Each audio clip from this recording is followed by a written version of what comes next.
It's the Fellowship of the Geek Show, a weekly podcast about comics, the comic book industry, and other geek pop culture. Music courtesy of Manny the Martyr. And now, on with the show!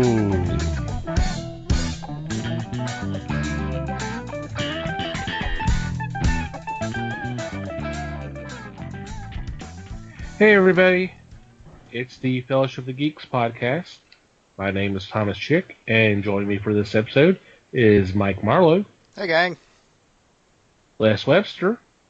Hello all. And we are joined by our new compadre, whatever you want to say, Liz Newman. Hello, everyone. Yay. Thank you. Sucker.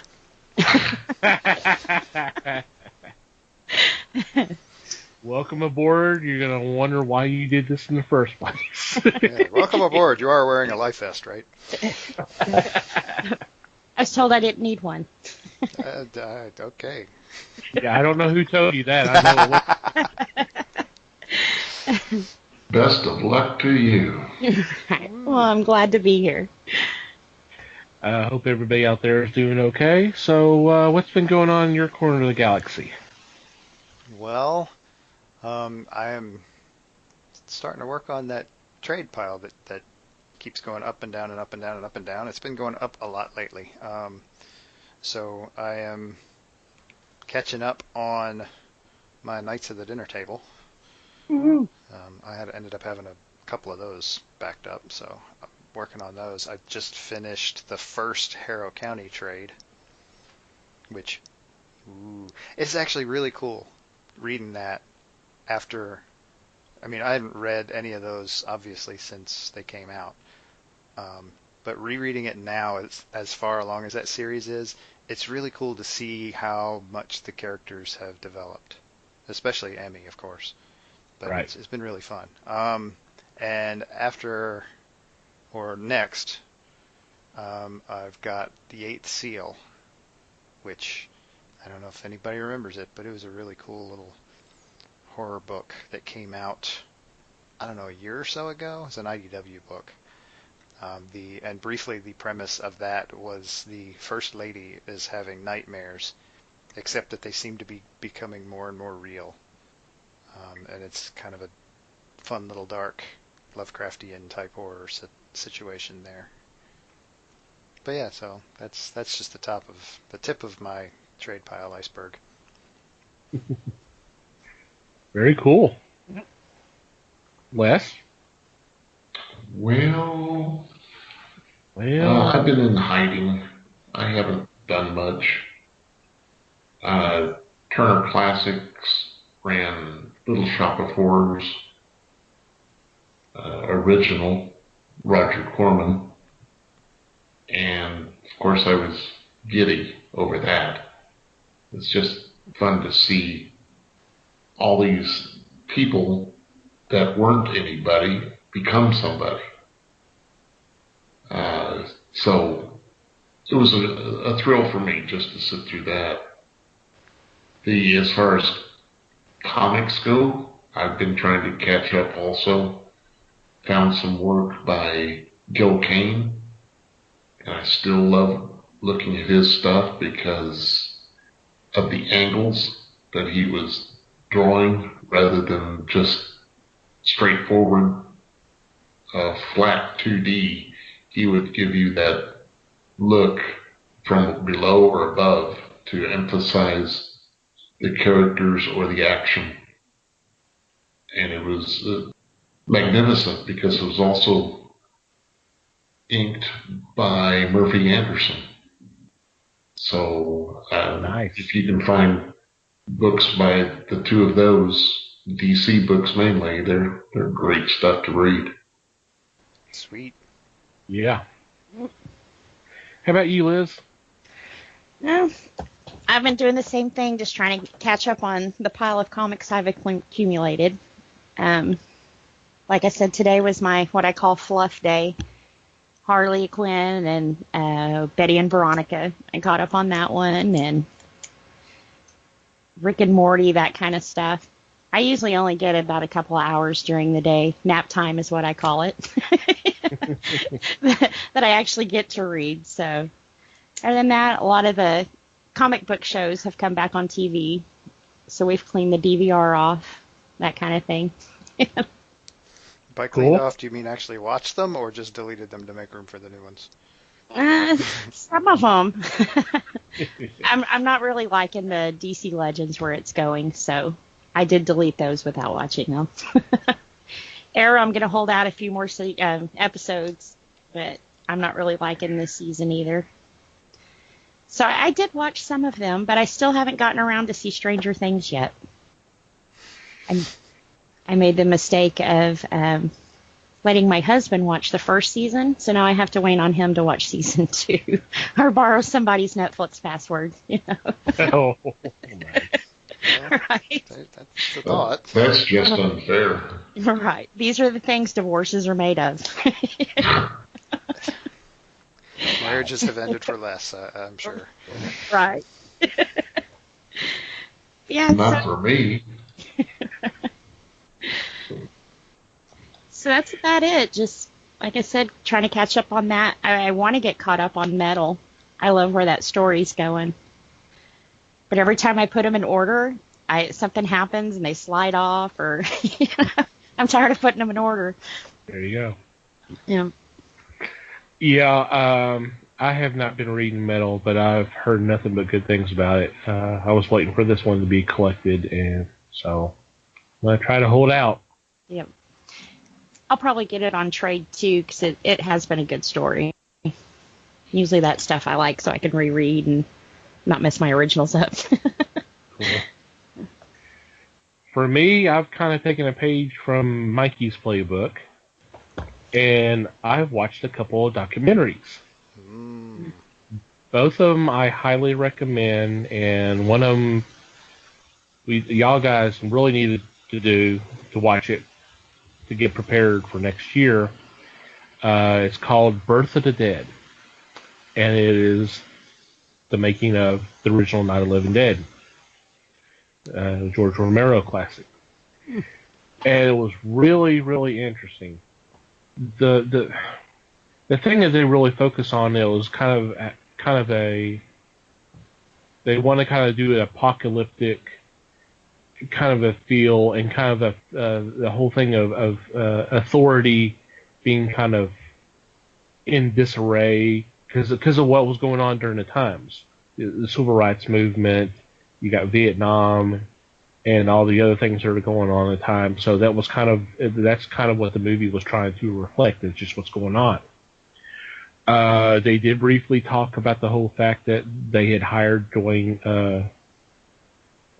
Jones as Ben, how it was not intentional that they cast a black actor as the lead. They did briefly talk about that, and I remember Romero saying that they did nothing to the script to change it just because they had a black actor, and he said maybe in hindsight he probably should have kind of just pushed the fact that, hey, yeah, this is a black guy, this is a big thing, but they kind of addressed that a little bit. What was really interesting was the handling of the film after it was done. They didn't know what to do with it, and I don't want to really go into too much details, but it was not really marketed real well, and it was just thrown either at grindhouse theaters, or it was part of a bill with the Roger Corman and Vincent Price films, which were mainly attended by kids. So imagine watching one of the Vincent Price films, and then and then Night of the Living Dead is the next film. Wow, yeah. Yeah, you can see how there was a lot of people. I could see that not going over real well. Right. So the film was not really well received here, but once it made over to Europe, that's when things kind of turned around for the film, and of course they came back here, and that's when everybody else go, well, maybe you need to look at this again. I mean, they even talked about Roger Ebert, that his initial review was really bad, And then he went back later and said, well, you know what? In hindsight, maybe I was a little wrong with this. But it was a really interesting film. I highly recommend the documentary. I actually think I've seen that. You have? And Okay. yes, I agree. It was really good. Really good. Yeah, it was really fascinating. Yeah. And of course, this the story of how it lost its trademark and now it's obviously it's a public domain film. That's sad. Yes, it really is. It really is. Because it made a ton of money and none of them saw a nickel of it. Man. The other one was one I've been waiting for a long, long time, ever since I heard that was being done. The original title was going to be called Searching for Terry, and that's actually the name of the production company. But the title it's being run by now is Chicago, the Terry Kath Experience. And this is the story of Michelle Kath Sinclair, who's the daughter of Terry Kath, trying to learn about her dad. And for those who don't know that name, Terry Kath was the founding member, lead vocalist, guitarist, songwriter for Chicago. A hell of a musician who left us way too early. Matter of fact, this coming January is going to be the 40th anniversary of him passing away. And she was very, very young. She was only a couple of years old so she didn't really know her dad. And so this is her journey of trying to find out about him and to a degree kind of to make him a little bit more visible and appreciated as a guitarist. And the movie started off with a quote, and I think that's why they changed the name. The quote was, if he had been a part of a power trio and called something like the Terry Kath Experience, he would be more highly regarded. And I think it's true, because some of the stories that are in this thing are incredible. He could not write a single note of music, but he was a songwriter. Basically what he did was he played everything or hummed everything or whatever, and it was up to the members of the band to transcribe it for the rest of the band. Right. And what they talked about, the first thing they talked about was the song Introduction. And I know we're going in way too long into this, and I apologize. But it's amazing because the song itself is in 4/4 time. Then it changes to, I think it was like 4/8 or something like that. Then it changes into 1919, which I've never even heard of that being It's not one of your common time signatures, that's for sure. No, yeah.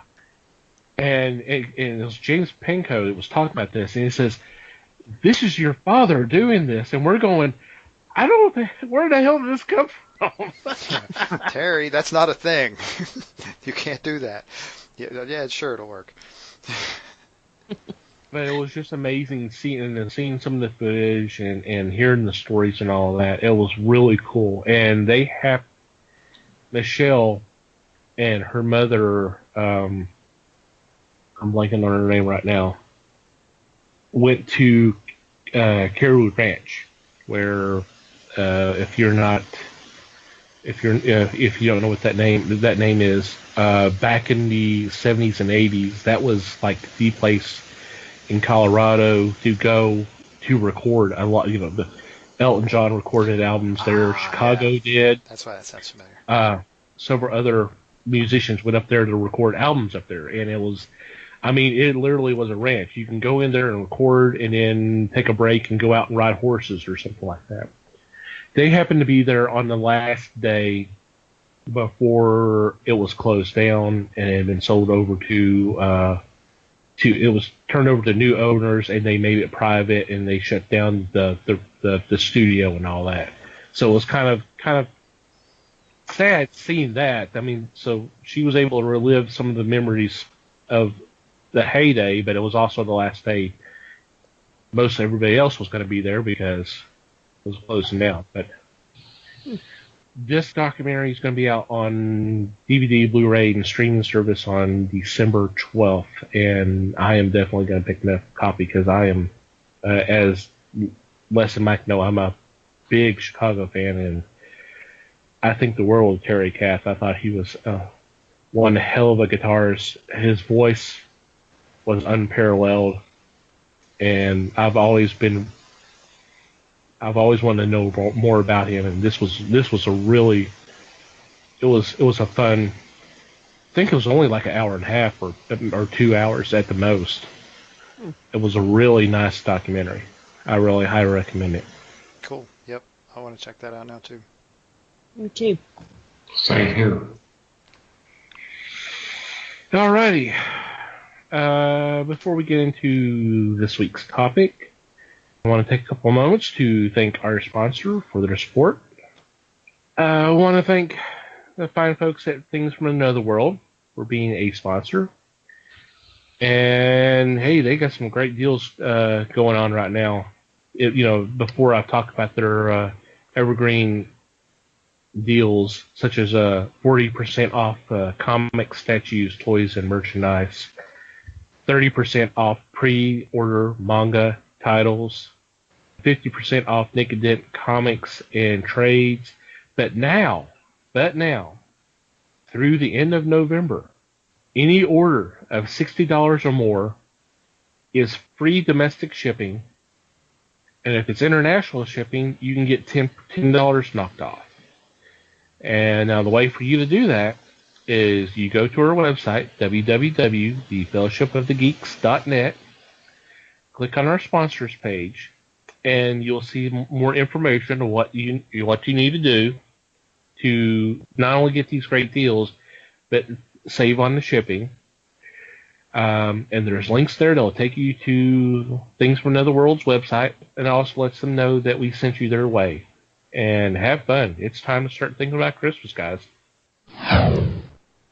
Alrighty.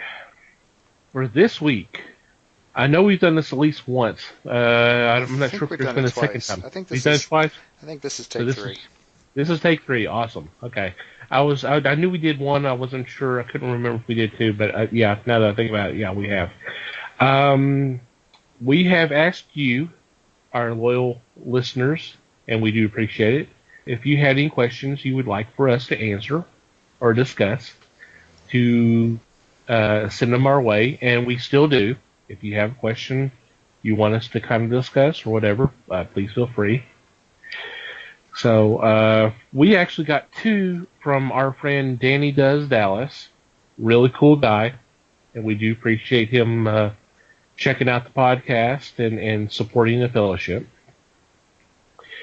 So without further ado, let's go ahead and ask the questions, and let's start discussing.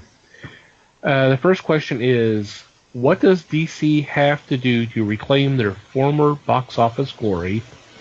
Is Marvel just too far ahead now? Who would like to go first? I'll kick this off. And I might get a little semantic, but well, first off, what box office glory? I mean, and I don't mean that in a mean way, but I mean, sure, they've had some pretty successful Batman flicks. They had 1 or 2 successful Superman flicks. I don't know. I mean, I guess technically some of the Batman movies count as box office glory. I don't know. One of the problems I think right now is that it almost seems like there's no direction. They're not. The DC movies are kind of not necessarily going anywhere. The thing with the Marvel ones is that they started out with I don't know how many movies worth of plan. Mm-hmm. Mm-hmm. And so there's been like a continuous story, or at least several interweaving stories the whole time. And DC didn't seem to go that route. They seem to want to I don't know. It's almost like they're resting on the fact that their characters are really well known and that people will just want to see them. And honestly, we've talked about this before. They've gone way too deep into the origin stories. They've decided, oh, we need to retell origin stories for all of our major characters. And no, they really don't. If their characters are so well beloved and everybody wants to see their characters, then why the hell do you need to retell their origin stories again? That's just lazy storytelling. You're just rehashing the same story over and over again. That's not good. And it has really shown in the box office. Mm-hmm. What does DC have to do to reclaim their glory? Come up with a plan. Yep. Come up with a story to tell and tell it. And then start thinking about how you want to play with each character, because, I mean, they've completely botched Man of Steel. And Batman versus Superman. Right, in that, I mean, the problem they have right there is that their most likable character in the whole wide world all of a sudden can't decide whether he wants to be likable or not anymore. Right. And what the hell is that? I mean, everybody loves Superman, but Superman doesn't even really seem to want to be Superman at this point. And I'm not going to lie, I've not seen Batman versus Superman. I don't have any interest because Man of Steel was so bad.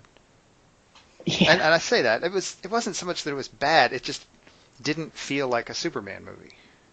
Because I mean, and I'm all for changing things. Change is fine when it's justified and when it's justifiable. But there are things about characters that make the character. And if you start jacking around with that, you're going to break the character. And my fear is that that's where DC is right now with Superman. And that's a crying shame, really. And without having seen Batman v Superman and the new Justice League movie that's coming out like any minute now, notwithstanding, because nobody's seen that. Yeah. I don't know what they're doing with Batman. They seem to be in a big old hurry to get away from Christian Bale, which, fine, whatever. The last Batman movie wasn't great anyway. I mean, again, it's almost as if they have to go back and refigure out what it is that people like about their characters, which is weird, given that they've been writing these characters for 80 years now. They should know. This shouldn't be an issue. They've done some perfectly good animated features.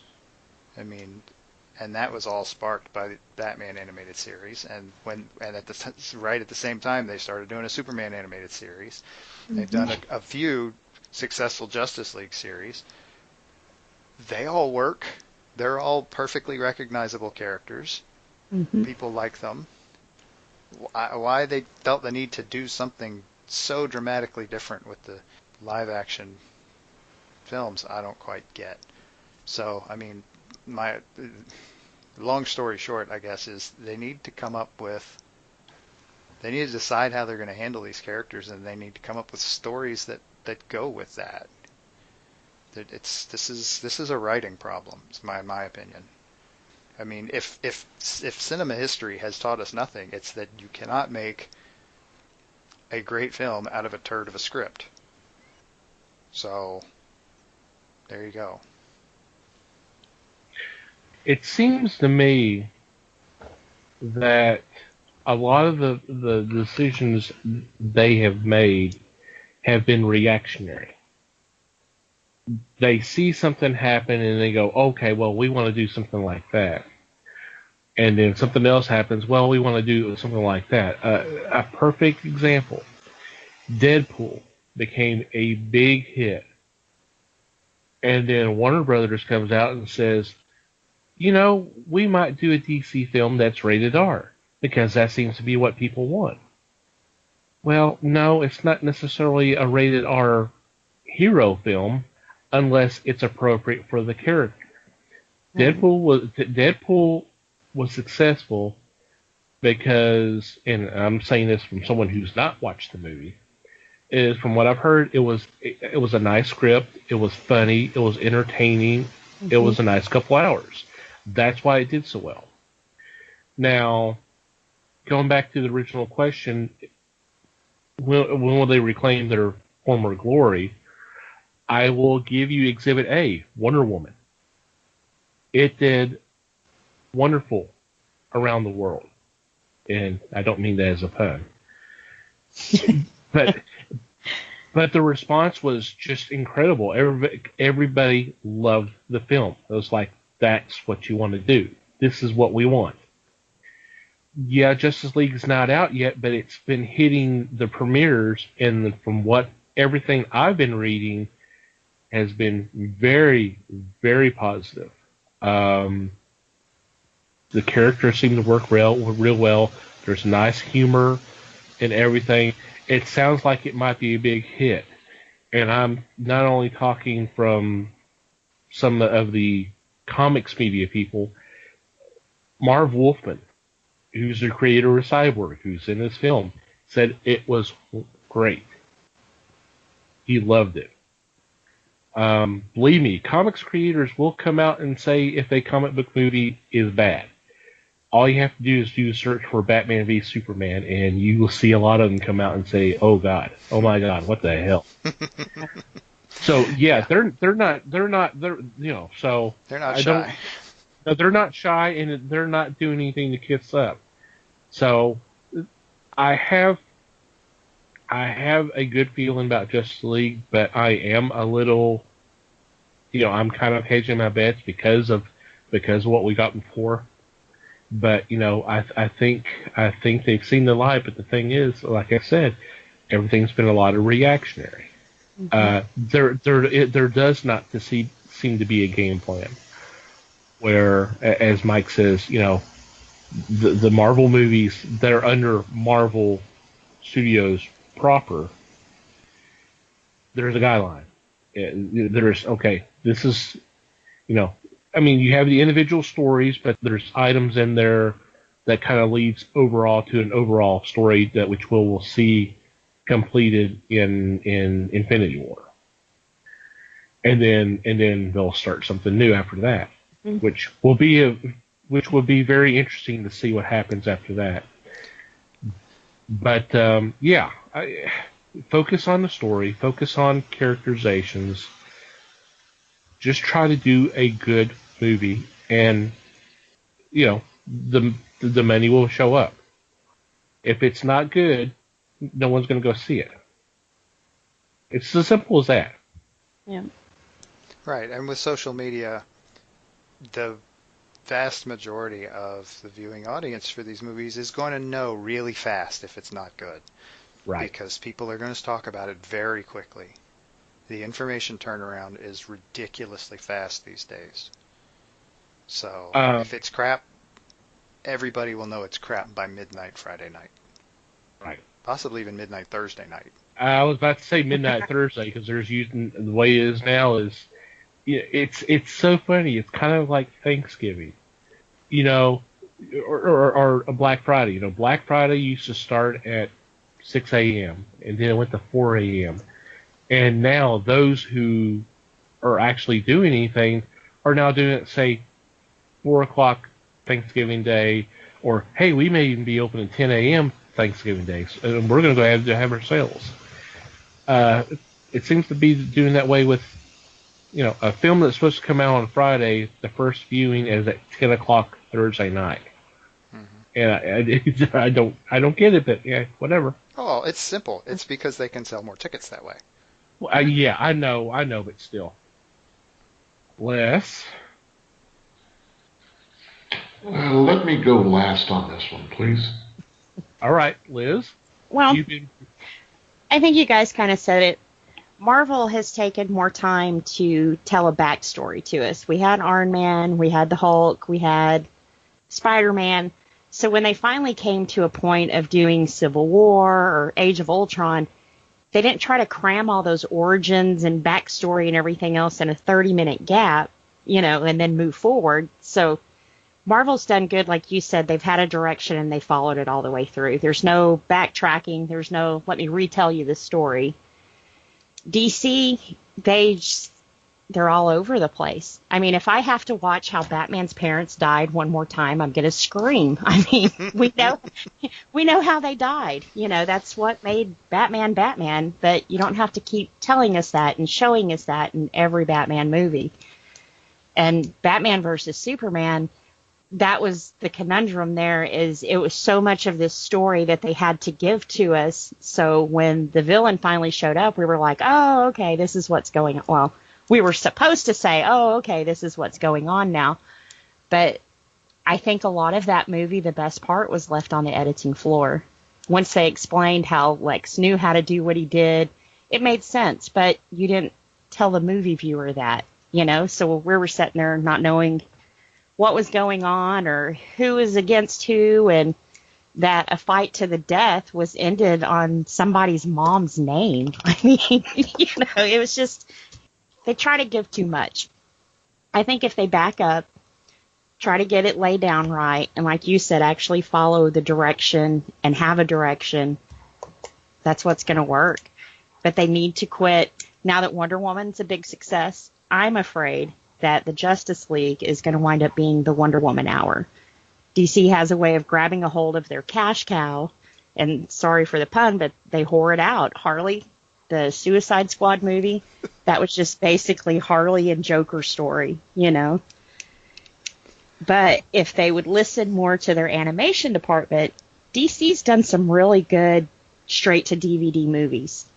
You had Assault on Arkham. That would have been the perfect Suicide Squad story. If they would have taken that animated movie and made it live action, that would have been the Suicide Squad movie I wanted to go see. The Harley and Batman that they just recently did, they backed it up. They gave us the original characters the way that we originally fell in love with them, and it was a good story.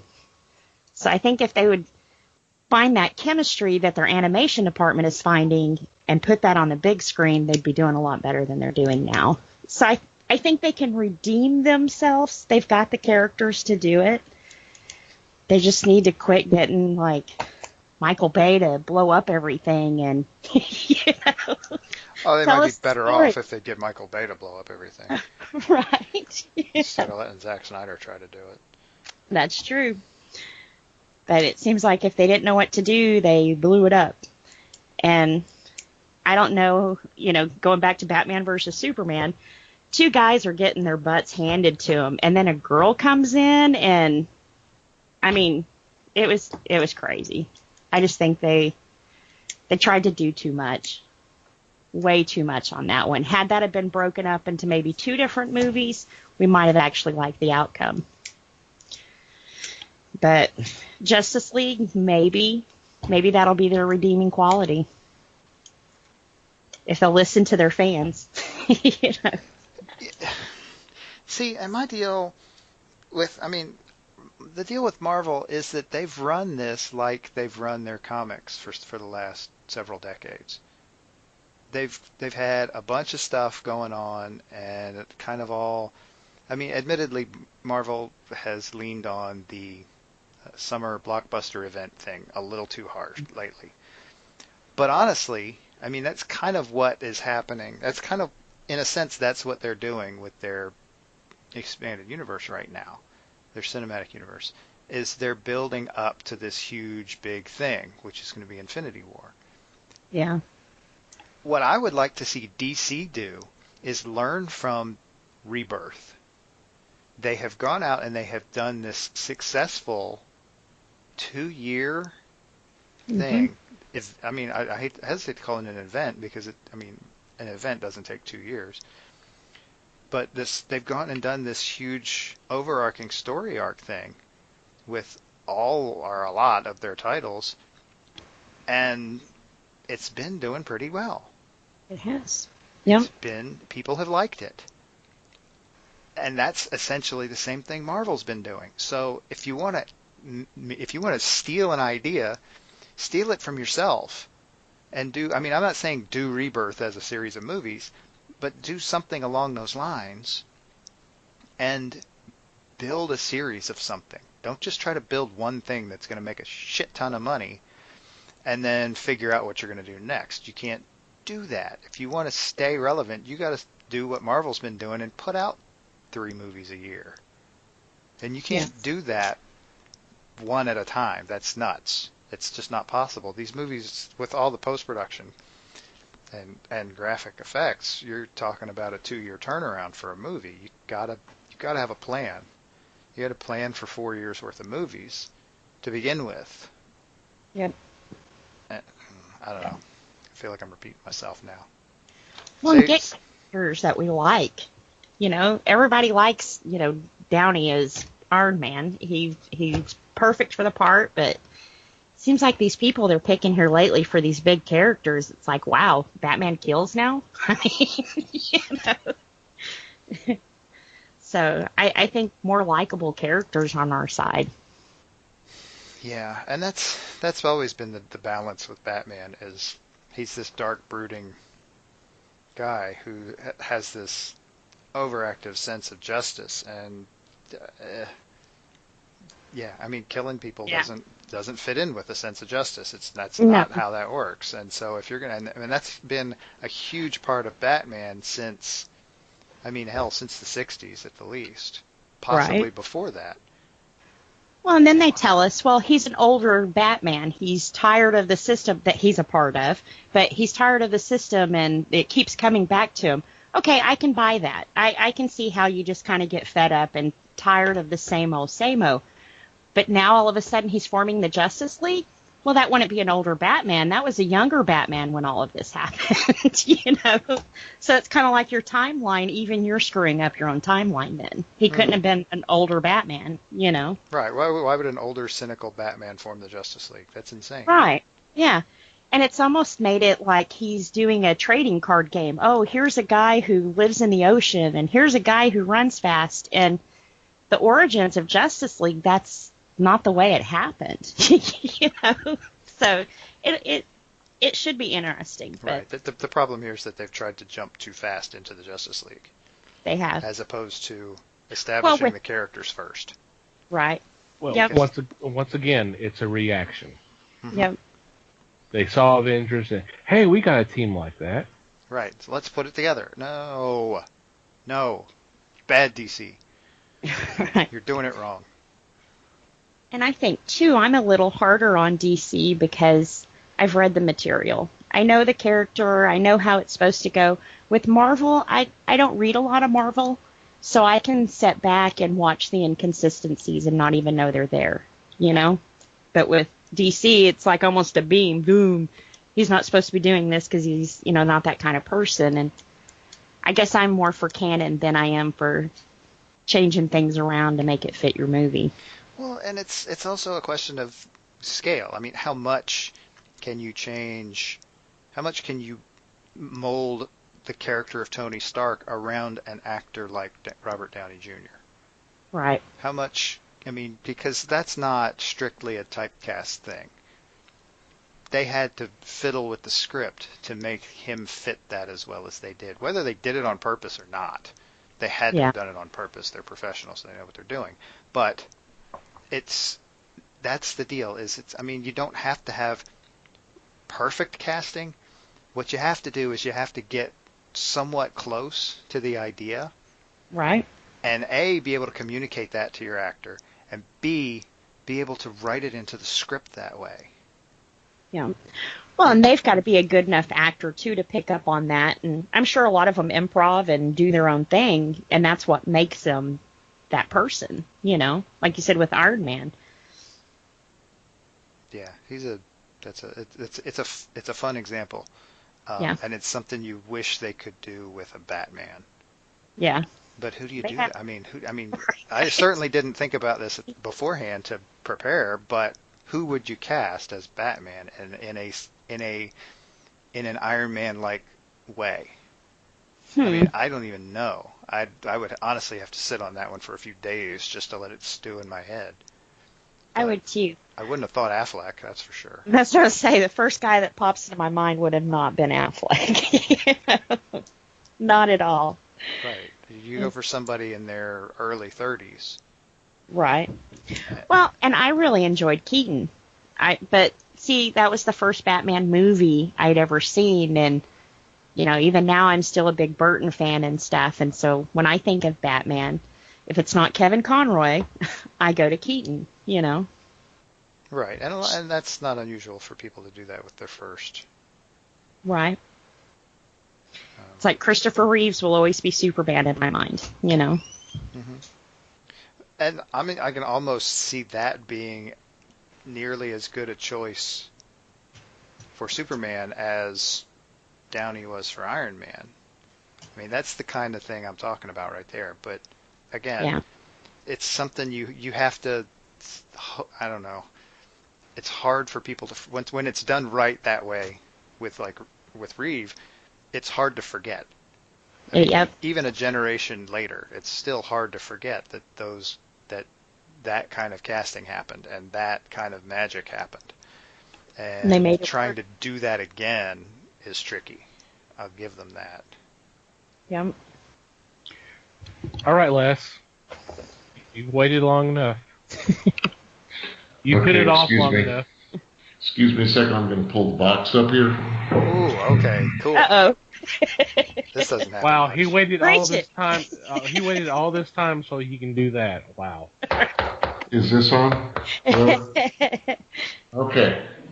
All right, Let's next start. question. Here we go. Oh, no. I want to hear this. Okay. Batman's origin.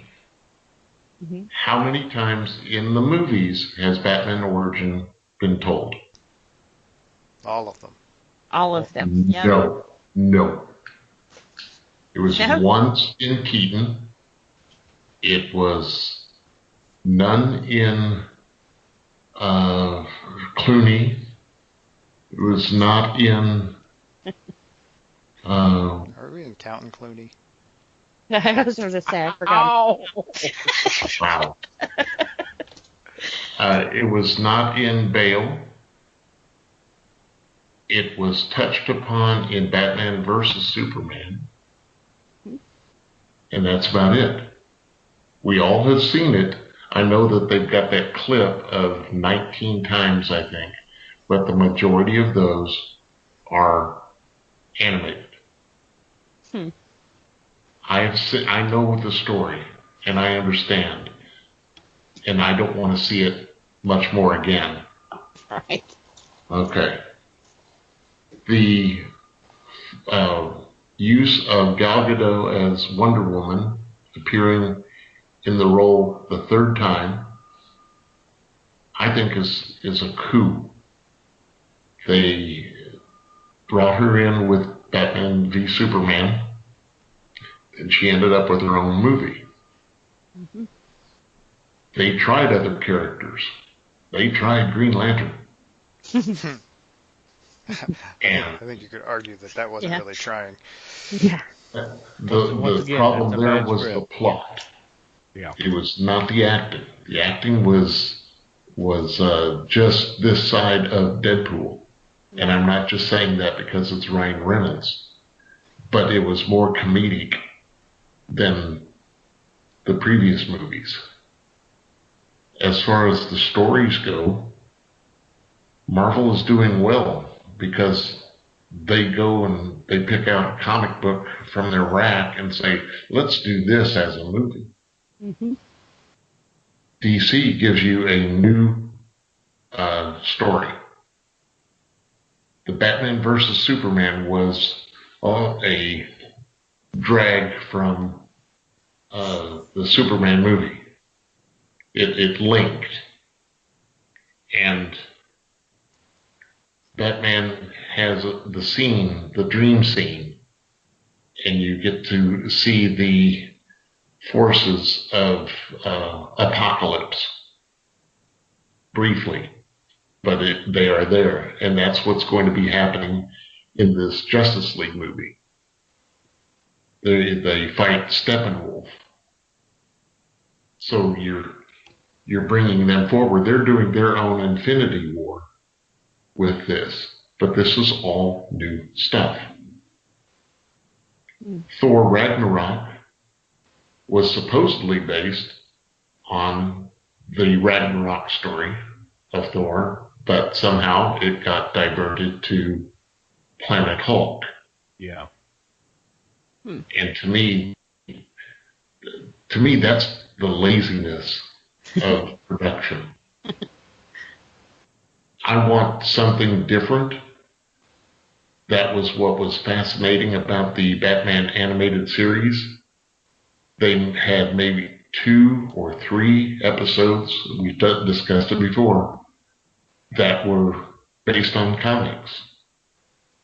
The rest of the stuff was original. What DC needs to do to get everything in line is not follow Marvel's example, but they need to put out some more side movies, tie-ins. I don't think they rushed to Justice League because they had established 3 strong roles for the Justice League movie. They're bringing in 3 more roles for the Justice League movie. And there's where I think it's a fine thing to do. I believe that DC hasn't necessarily lost track, but they do need to, like I said, put some tie-in movies featuring Cyborg or Flash or Aquaman or Elastic Man or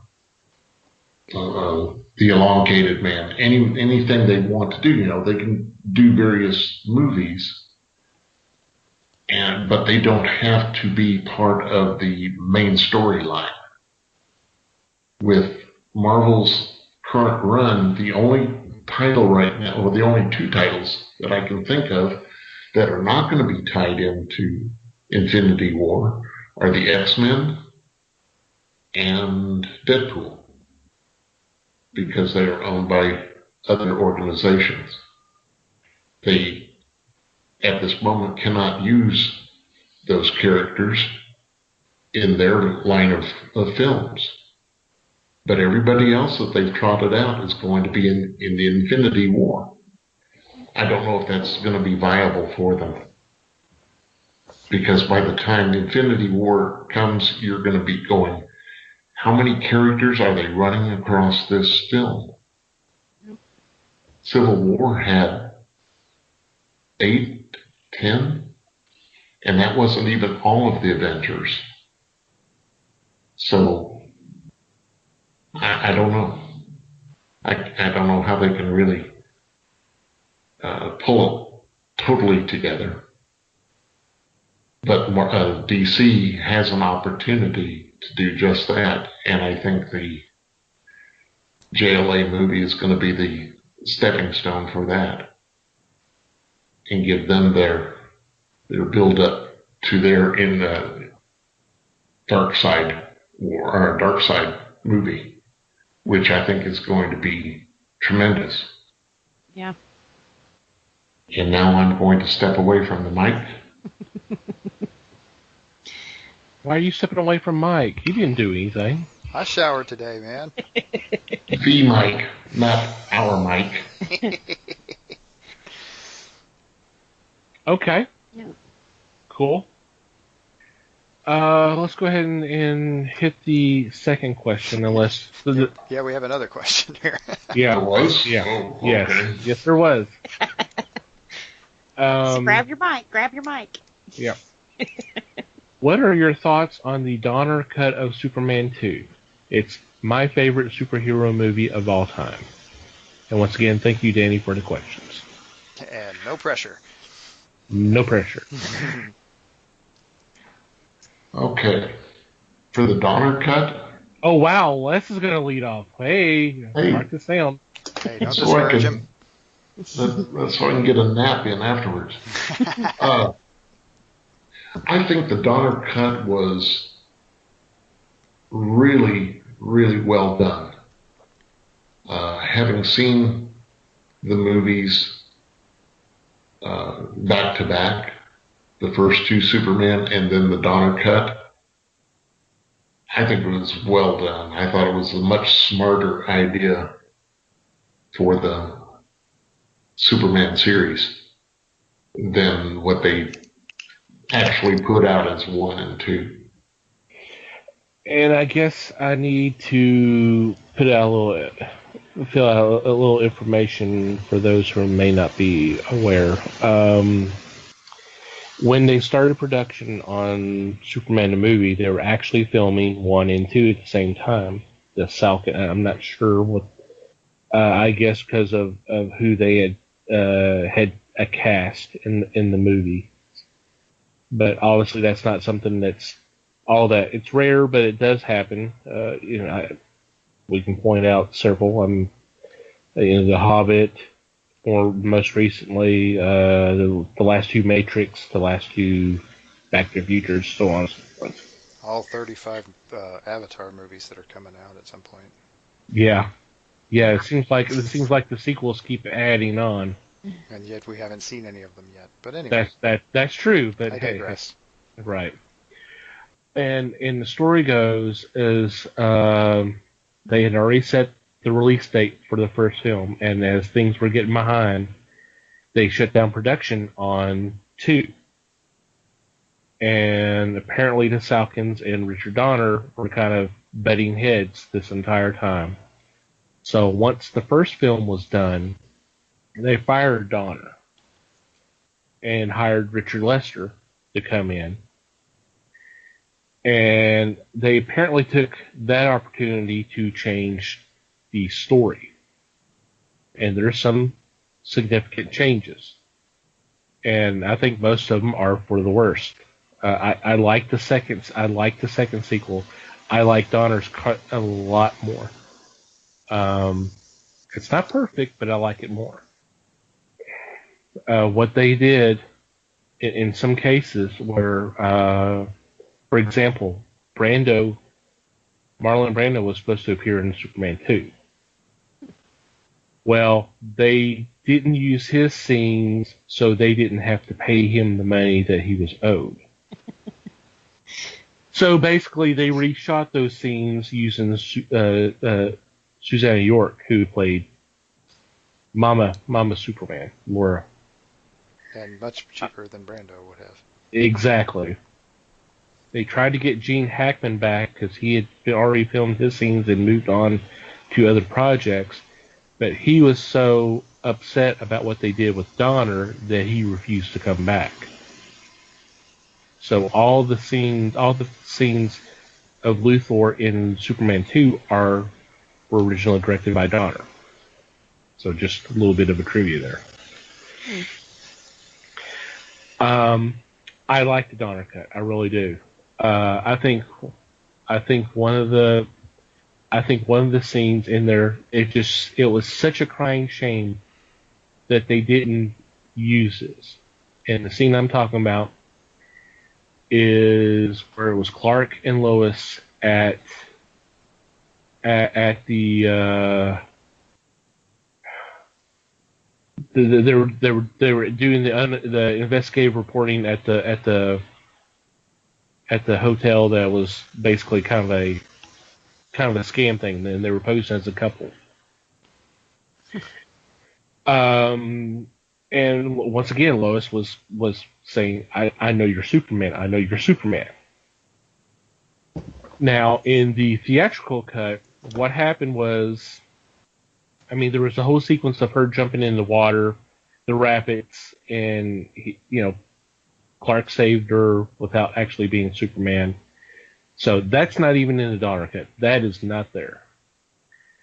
But there's the whole sequence where they're talking and Clark's going, just kind of scoffing, going, Lois, you're crazy. I'm not Superman. I'm not Superman. So at this point, she pulls out a gun and she says, I know I have deep convictions that you're Superman, that I'm willing to shoot you. And she does. And of course he reacts, and then he kind of stands back up and says, if I wasn't Superman, you would have killed me. And she said, what, with blanks? And I was like, oh my God, that's great. That's Instead, wow. instead of him tripping over the bearskin head of the bearskin rug and dropping the glasses into the fire pit and then yanking them out and pretending that, there was obviously his hand was burned and it wasn't. Instead of having that crap, we had such a smarter scene, and we only have it in the Donner cut because that was the test footage they used for the auditions. So they're actually using the audition footage of Margot Kidder and Christopher Reeve, and you can tell because Reeve had more.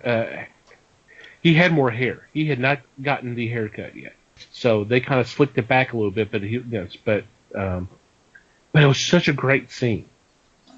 The handling of how the criminals escaped from the Phantom Zone was totally different. In the theatrical cut was the whole terrorist at Eiffel Tower and all that kind of stuff. And of course, Lois has to get her purse strap attached to the bottom of the elevator, and I mean, it's just right out of the 50s TV show and everything. But what it was in the Donner cut was it was the second rocket from the first film. It was the second one that he sent off into space. Mm-hmm. It was that going off, detonating that freedom from the Phantom Zone. And like, once again, that makes sense. Yeah. Yeah, you don't have this stupid, this stupid whole sequence of terrorists in Paris and all that kind of stuff. I don't know. I don't know what the thinking was, is other than just, hey, we're just going to do goofy shit. And then the ending of how to rectify Lois knowing who Clark is and all that. We don't get the super kiss. We get him going, basically time traveling again and erasing everything. Doesn't really work as well because we have the whole sequence again of him battling with the bully at the diner, which probably should not have happened if time had changed. But hey, it was a nice little scene anyway. It was a funny little scene, but the Donner cut is so great. I love it. I know Mike has not seen the Donner cut. I don't know if he's seen. I don't know. Have you seen the original version? I actually think I've seen both, but it would have been so long ago. So long ago. That no offense, Danny, but those movies didn't make a huge impact on me. Right. I've never really been a big Superman guy, so it didn't. I mean, I like I said, I like Reeve as Superman. I think I don't know. There are a lot of things I didn't like about those movies. So, it's just not my thing. Yeah. All right, Liz, how about you? I didn't think I had seen it until you described some of the scenes. So I have seen it, but I'm kind of like Mike. I've never been a real big Superman fan. I've seen the movies, and I enjoy the movies, but that's just never been... I guess I never got into the whole Boy Scout thing of Superman. Right. So, yeah. But I think from what you had said, I think he should have been allowed to finish his vision instead of being kicked off the project. And yeah. I just don't understand all the changes they did with the script. And I know I've got the DVD and I need to pull it out and watch the commentary and see if he ever discussed why, if he knows the reason why they made all the changes and all that. But I think after seeing that cut, it's just a superior story. Yeah. Well, it explains it better for sure. Yeah. I think the changes were needless. But that's one vision that was broken into two, and right. we've all seen the movie and have different opinions. That Right. same way a director would be. Yeah.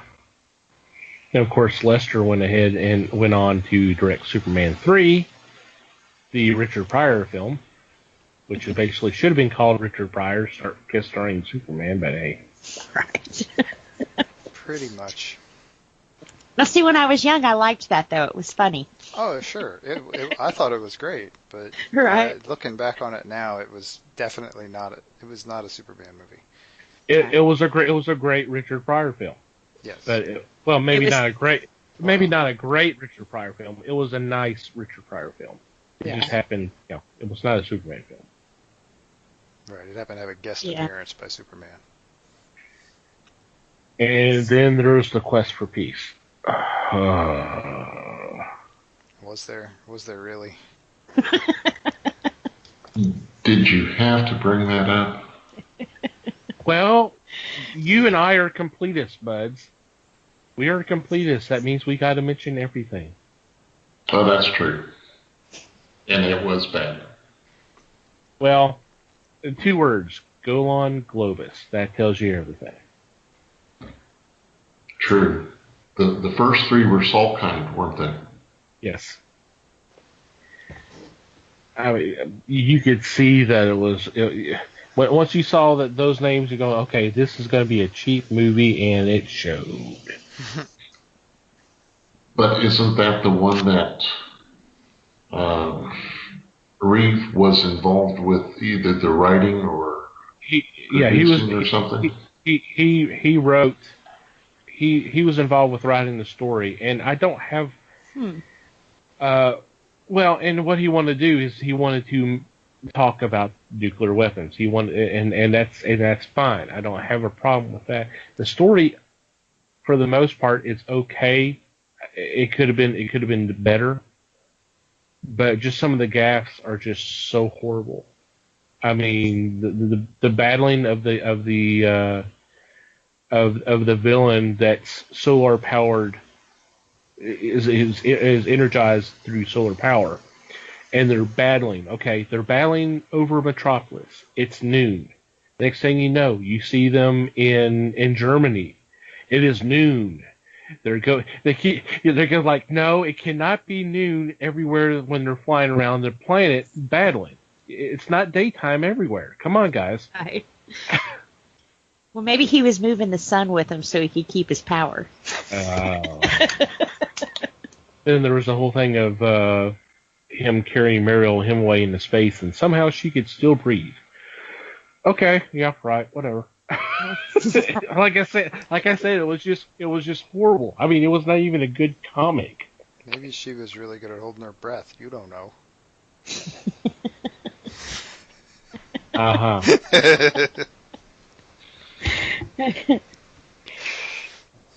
Who was it that played the Atom Man or whatever it was?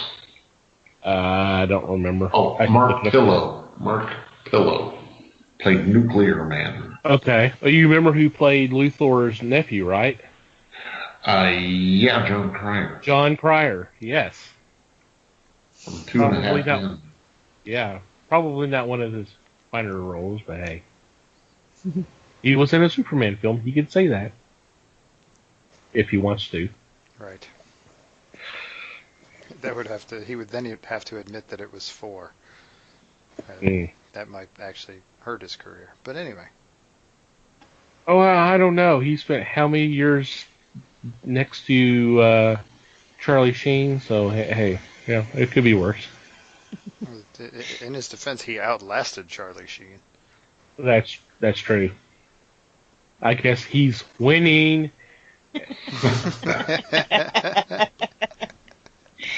And I noticed that they have a Star Wars tie-in to this movie too, for Quest of Peace. Oh my God. Okay. William Hootkins. Okay. Who was in Star Wars Episode 4 and in the originally Indiana Jones movie. Yeah, he was in Raiders Lost Ark too. Yes, he was also in Batman, the '89 Batman. Yep. He was a crooked cop. Yes. We are venturing way the hell off into trivia land now. Right. And this surprises you of why? Not or in the how? least. I'm just pointing Okay. it out to the listening audience. In case they're not intimately familiar with, what you say his name was, William Hootkins? Yes. Yeah. Well, we just told them. Here he was. Now they Yep. know. Now we know. And knowing is half the battle. Mm-hmm. I've seen a graphic and it's right. I've seen a pie chart. It says that's exactly what it is. Have y'all not seen that? Oh, I think I have. I think I have seen that. A pie chart where it's Yeah, the red half is knowing. Knowing, yes, exactly. Oh, man. And I'm like, that's great. I love that. That's pretty cool. Alrighty. Any final thoughts? Once again, we want to thank Danny Dallas for the questions. And once again, we'll put the call out. You want us to answer a question or discuss it on a podcast, go ahead and send it our way. We'll give you the details on how to contact us later in the show, but feel free to do so. Final thoughts? Yep. Thanks, Danny. Way to step forward, man. Alrighty. With that, we'll take a quick break and be back with our weekly picks.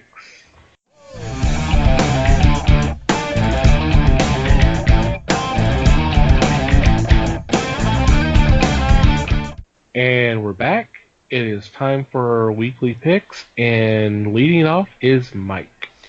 I am leading off by gum. And I am going to pick an image book to start with. I know. Shocking. I'm going with Rat Queens, number 6. This issue is the start of a new arc. So the first 5 were kind of an arc in themselves, and then there was the Orc Dave special. And I got to admit, I was a little skeptical. I was a little concerned because Rat Queens is a book that has gone through some significant changes honestly in personnel throughout its run, and then there was kind of a longish break before this particular series started. But I really liked this last arc, and so I'm kind of back on board with this, and I'm ready for more. And we're jumping right back into more pretty fast here. It's only been a couple of months, maybe 3 months off here, or something like that. And so we're starting a new arc. The ladies are back to their old habits, and there's still some lingering unanswered questions about some things. So I'm kind of waiting to see how they're going to roll that out. But this is fantasy mayhem at its best right here. Cool. Well put. It is mayhem. It is awesome mayhem. Alrighty. I am next, and for my first choice, I am going with DC Comics. This is a collection, and it is Challengers of the Unknown by Jack Kirby, which is written by Jack Kirby. Dave Wood and Ed France Herron, also writers, with art by Marvin Stein and Wally Wood, and Jack Kirby, of course. This collects, for the first time, I'm pretty sure, the early stories of the Challengers, showcases number 6, 7, 11, and 12, and then their ongoing series 1 through 8. I'm a big fan of Challengers. I'm a big fan of Jack Kirby. If you're not familiar with the Challengers, it was a group of guys. It was 4 men. And later they add on, is it June? Was her name June Letts? Yes. 4 men who survived a airplane crash and realized they lived on borrowed time, so they decided to have these crazy adventures, whether it's the monster of the month or something else. I mean, they were Fantastic Four before Fantastic Four, and they didn't have powers. One was like a pilot. One was a scientist. One was a rock climber, right, Les? Yes. And then the fourth one was A boxer. Boxer, right. Great stuff. Some fun stories. So I highly recommend this, and obviously Les will recommend this one as well. Yes. From classic DC from the 50s and 60s. Woo! Mm-hmm. And speaking of Les, he is next. Uh-oh. My first choice is Imaginary Fiends. This is a Vertigo title from DC, written by Tim Seeley, and I believe it's art by Stephen Moller. I'm going to just let you take this in, and this will get you hooked right away. Polly Peach Pit. Those were the words 10-year-old Brink Cow said when she was found covered in her own blood by the woods in rural Cannon Falls, Minnesota. Her best friend Melba had just attempted to murder her because a spider girl named Polly Peach Pit told her to. This is a 6-issue series. There is so much more to tell you, but this is just cool as can be. I'm looking forward to this. I've read Tim Seeley's work before. Oh, yeah. I would say most of our listeners have. This will get warped, for sure. If it's not already. So I'm excited. I want this right away, and since it's a limited series, I think it will do well. Yeah. 6 issues isn't that bad, so. Yep. Plenty of room for a good solid story arc there. I think so. Yeah, Tim Seeley's a good one. Mm-hmm. Revival, Hack Slash, just to name two off the top of my head. Some really good series there. Yeah. Mm-hmm. Those are. Yeah, this sounds like it'd be a fun one. Or about as much fun as a kid covered in her own blood coming out of the woods can be. So, alrighty, Liz. All right. Well, my pick is called Sword of Ages by IDW. What grabbed my attention on this one is Gabriel Rodriguez is the writer, the artist, everything on this comic book. But he was the co-creator of Lock and Key, which I really enjoyed that run too. So, sounds to me like it's going to be a mixture between fantasy and sci-fi, knights and demons, that kind of thing. I'm thinking kind of a Sword in the Stone set in a fantasy age. That it's a female character. She'll be the one to wield the sword, and the heroes and villains have got to decide at this point what side they want to be on. So we'll see if she makes it through. Like I said, it's only five issues, so hopefully the story will move along pretty quickly. Right. Yep. Yep. Looks good to me. Yep. Yeah, I'm definitely intrigued with this one. I'm not familiar. I'm not sure if Gabriel's written anything before, but yeah, Lock and Key. Oh man. Yeah. We know he can do some beautiful art, so He can. I'm curious to see where he goes. Mm-hmm. And it sounds like a pretty cool premise. Well, and they're working on a Lock and Key TV series now too. That's true. Yes, that's going to be really good. As long as they don't mess it up. Well, yeah. Some of these they've done really good with here lately, and some of them it's like, man, you should have left my childhood alone. Yeah. Can't argue with that, really. Right. Alrighty, Mikey. Alrighty, so instead of arguing with that, I'll move on to my next pick. There you go. I'm going with the Zenescope book. Oh boy, the title on this one gets a bit long. This is Grim Fairy Tales Presents Van Helsing versus the Werewolf, number 5. Say that 5 times real fast. But this is the end of this particular story. And if you haven't been following along, this is Chuck Dixon's first story for Zenescope. Yes. And this has been a really good story, and I'm looking forward. I'm hoping very much that he will keep writing stuff for them, because this is really cool.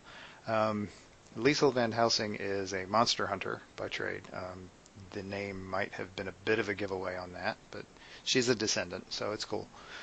And she has been off in Asia attempting to track down a kind of a legacy sword type thing, and has come across a really nasty bunch of vampires there in China, or on the border between China and I want to say Tibet, if I remember correctly. And there is also obviously a werewolf involved. And she has formed an uneasy alliance with a Chinese secret agent type, kind of James Bondy type, and so that's been a fun dynamic to play with. So it's been a really cool story. I'm looking forward to seeing this wrap up, and then seeing what comes next. Right. Yeah, I was surprised to see Chuck Dixon's name to this series, but it's been pretty cool so far. And I agree. I hope this is not the last that we see his name in the credits of the Zenescope book. I do know there's going to be a Van Helsing versus Robin Hood coming up in the not too distant future, but I can't remember whose name was attached to it as a writer. If it's Dixon, then oh boy, it would be interesting to see him write Robin Hood. Yep, agreed. Alrighty, I am up next, and I'm staying with DC Comics, and I'm staying with a collection. And this one's a pretty cool collection. This is Batman Year 2 30th Anniversary Deluxe Edition. This collects Detective Comics 575 through 578, and then Batman Full Circle one-shot. This was written by Mark W. Barr, with art by Alan Davis, Paul Neary, and Todd McFarlane. This obviously is, as you surmise by the title, this is the second year of Batman's existence. It's followed up Frank Miller's Year 1. And the story is Batman dealing with a vigilante that called himself the Reaper, who was going around killing people. And the thing that really is kind of a interesting twist is that Batman had to work with Joe Chill at one point in the story. The name sounds familiar to you. Joe Chill is the man who murdered Bruce Wayne's parents. Yeah. So I remember when this came out, and I read it, and I thought it was so awesome. The first 2 issues, the art was done by Alan Davis, and then Todd McFarlane did the last 2. And to my knowledge, these were the only issues the only time Batman Todd McFarlane's ever done Batman other than the crossover with Spawn. And some of the art is just beautiful. You can see where Spawn got the flowing capes and all that. You know, when Spawn was created a few years later, you can see some of the influence come from him drawing Batman. So, really good story, beautiful art, and this is a 30th edition in a hardcover. Definitely going to be worth it. Definitely, you should go check it out. Sweet. Mm-hmm. Too cool. It does sound good. Les. My second choice comes from Disney Comics. This is the 80th anniversary of Snow White and the Seven Dwarfs. Joe Books is coming out with the 48-page story of Snow White and the Seven Dwarfs using the cell animation for this book. And I'm looking forward to this because this was Disney's first animated feature. Mm-hmm. And that paved the way for so many things. And just looking at the cover, I want to start whistling. So I'm ready. Please don't. Wow. Dink, dink. Dink, dink, dink, There. dink, dink, dink. There's the bus.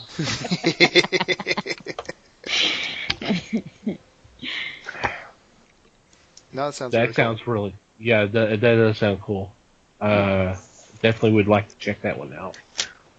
Where it all began. Mm-hmm. Alrighty, Liz.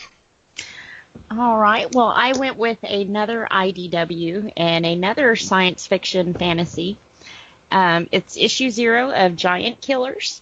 It's going to be a double-sized issue, meaning we'll get a couple of stories getting us ready for that series. But it's going to be a warrior, the Giant Killer, must protect someone else, and she's going to battle the evil dread Lord Omen if she can survive. So, pretty good story. Like I said, probably going to be a lot of battling, and like I said, another girl with a sword. Gotta love it. You definitely have a running theme going here. Right? I didn't even plan that. That was pretty cool. Yeah. But we got Bart Sears telling the story, and Ron Mars, and the artist is Tom Rainey on that one. So. Some nice names there. Yep. Yeah. Very cool. Very cool.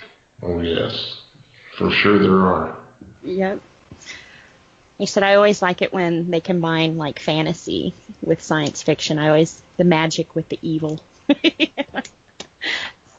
It just so happened to be that they were both girls. With swords. Nothing wrong With with that. swords, yeah. I don't read a lot of girl with swords, so kind of curious that these two caught my eye this week. Cool. I like my girls with mallets. Hello. Yep. Cool. And of course, we have an honorable mention.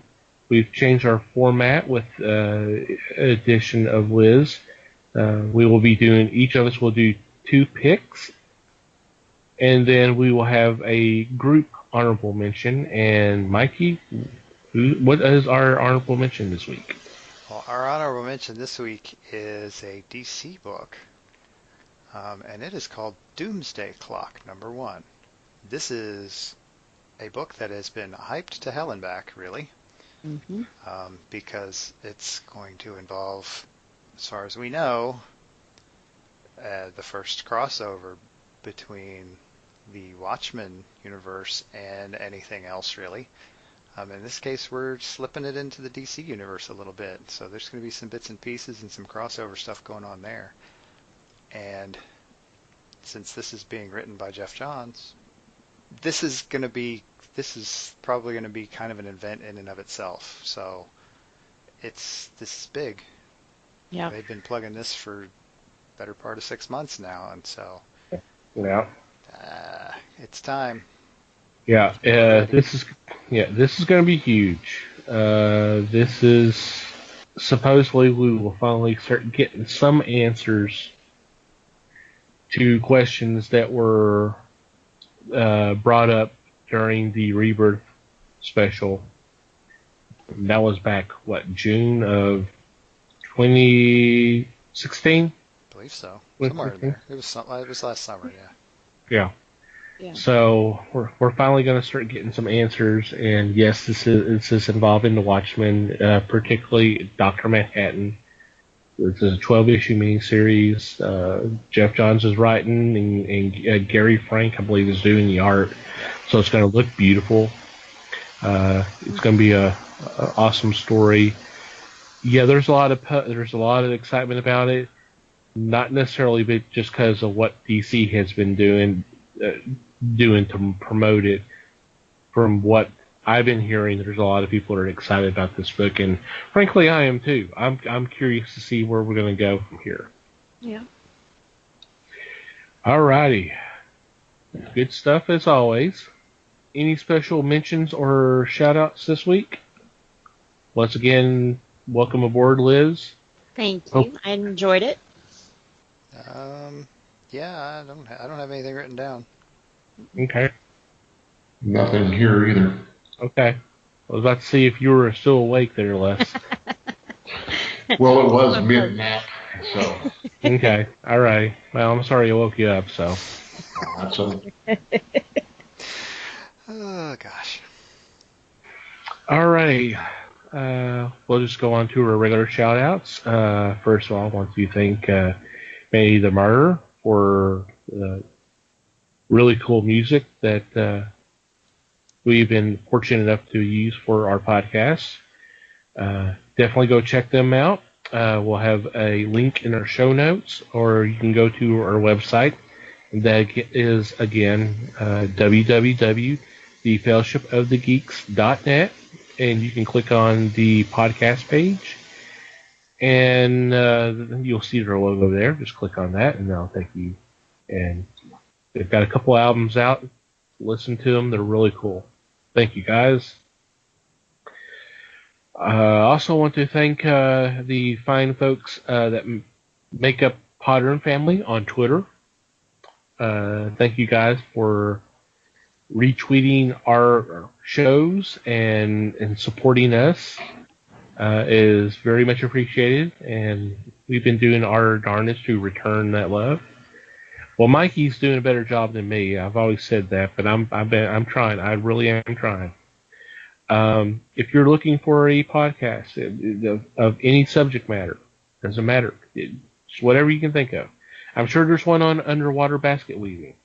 All you need to do is go to Twitter. You don't necessarily have to have an account. Do a search. #Potter and Family, all one word. And knock yourself out. A lot of good stuff, a lot of good people, a lot of good shows. Check them out. Finally, you, dear listener, thank you for downloading and listening to today's episode. And thank you for your support for our previous episodes. Your feedback is always appreciated. There are several ways you can contact us. You can go to our website and go to our About Us page, and there's a form there you can fill out. You can always send us an email, and that email address is email@thefellowshipofthegeeks.net. You can contact us through social media. We are on Facebook, The Fellowship of the Geeks, all one word. Or you can contact us on Twitter. We are @FellowshipGeeks. And feel free to follow us from either one of those social formats. Mikey and I have our own Twitter accounts. You feel free to follow us if you would like. Mike is @MikeyGeek, and I'm @TomTCGeek. And wherever you listen to our show or download our show, whether it's through iTunes, Google Play, Stitcher, YouTube, and now iHeartRadio, please take some time to rate our show. And if you have a couple of moments, a review would be awesome as well. Did I miss anything? Not that I noticed. No. Sounds good to me. All right. Any final thoughts before we say goodbye? Just thanks, everybody. Yep. Thanks. Thanks Thanks for having me. Thank you, and have a happy Thanksgiving. That's a good point. Yes. I guess that's coming up, isn't it? Yep. This will be dropping the week of Thanksgiving. So, thank you, Les. Hope everybody has a fun Thanksgiving. If you're traveling, even if it's across town, safe travels. Have fun. Don't eat too much, and hopefully we'll catch you after the holidays. What do you mean, don't eat too much? That's the whole purpose of Thanksgiving. Isn't that the whole holiday? Well, if you want to be a pig, then yeah, sure, go right ahead. Well, hell yeah, of course I want to be a pig. Jeez. Right? That's the Is whole it the point. slogan for the holiday? Gobble till you wobble? Wow. Not true. Can't argue with that either. And on that note, we wish you a good week. Once again, happy Thanksgiving. And until next time, read more comics and support your local stores.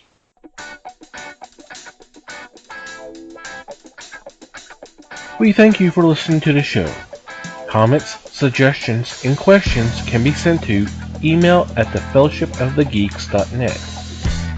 You can follow us on Facebook at The Fellowship of the Geeks and on Twitter at Fellowship Geeks. Until next time,